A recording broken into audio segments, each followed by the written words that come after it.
for me, the first thing to understand is that technology is basically how we deploy tools to create certain outcomes, right? Um, so for me, when you really think about it, even speech is technology.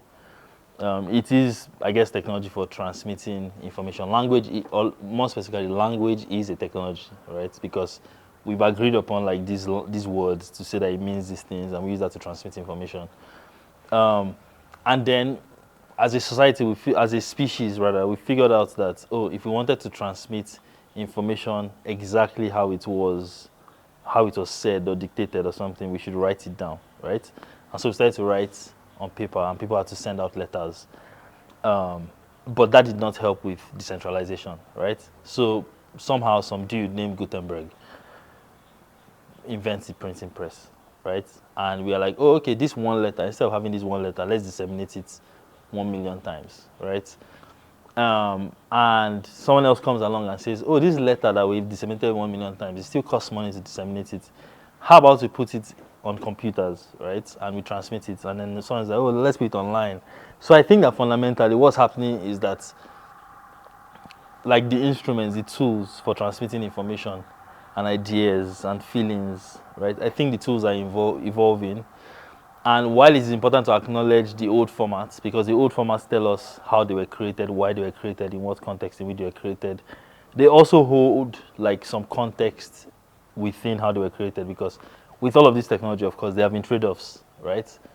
There are always trade-offs. We know that like knowledge is best transmitted in certain contexts, but for it to travel, there are trade-offs. Like knowledge will no longer happen, say, at the feet of the scholar, right?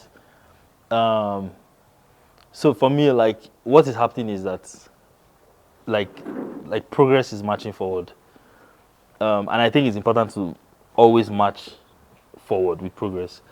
The only thing that should also matter is that the old systems and methods in which we, I guess, collected that information, we need to study them and understand them, so that like we can absorb as much of the learnings from it. We can absorb as much of the knowledge that was not transmitted as the format was changing. So think about it that 15 years ago, the primary way to consume things on the internet was reading articles on blogs, and now everybody has a TikTok.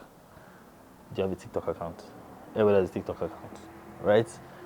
And it's fine to acknowledge the change, even though now we know that the trade-off of text is that like a TikTok video will not hold as much nuance and rigor as like an article on published on Punch, for example.